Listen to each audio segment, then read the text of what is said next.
दीपालीज किचनमध्ये तुमचे स्वागत आहे। आज आपण बनवणार आहे नानखटाई। चला तर मग सुरुवात करूया। त्यासाठी लागणारे साहित्य मी इथे घेतलेले आहे, तुम्ही बघू शकता। आता आपण एका बाउलमध्ये 1 कप सॉल्टेड बटर आणि 1 कप पिठी साखर घेणार आहोत। बघू शकता मी पिठी साखर यामध्ये मिक्स करून घेतलेली आहे। किती छान क्रीमी बेटर झालेलं आहे। आता यामध्ये आपण 1 कप मैदा आणि 1/4 कप बेसन घालणार आहोत। आता बेसन टाकून झालेलं आहे। आता आपण याला मिक्स करून घेणार आहे। आता मिक्स करून घेतलेलं आहे। तर आता यामध्ये आपण 1 चमचा वेलची पूड आणि चिमूटभर बेकिंग पावडर घालून घेणार आहोत आणि हे मिक्स करून घेणार आहोत। यामध्ये मी 2 चमचे दूध पण घालणार आहे आणि हे मिक्स करून घेणार आहे।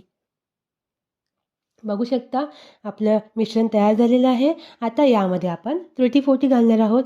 तुटी फुटी हे ऑप्शनल आहे, नसेल तर तुम्ही स्किप करू शकता आणि त्याऐवजी ड्रायफ्रूट वापरू शकता। आता आपण याला एक गोळा तयार करून घेणार आहोत याचा। बघू शकता गोळा तयार झालेला आहे। आता आपण याचे लाडूच्या आकाराचे छोटे छोटे गोळे तयार करून घेणार आहोत। बघू शकता एक गोळा तयार झालेला आहे। अशा प्रकारे आपल्याला सर्व गोळे तयार करायचे आहेत आणि गार्निशिंगसाठी आपल्याला पिस्ता वापरायचा आहे। आता मी याला बेक करायला ठेवणार आहे। त्यासाठी मी सिल्वर पेपर वापरलेला आहे। माझ्याकडे बटर पेपर अवेलेबल नाही, तर मी हा पेपर यूज केलेला आहे। चला तर मग आता आपण याला बेक करायला ठेवणार आहे। 150 वर मी 30 मिनिट्स बेक करून घेतलेले आहे। बघू शकता आपली नानखटाई तयार झालेली आहे। आतून एकदम क्रंची झालेली आहे आणि ही घरी केलेली नानखटाई माझ्या मुलाला खूप आवडते।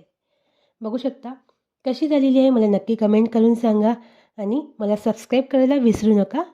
धन्यवाद।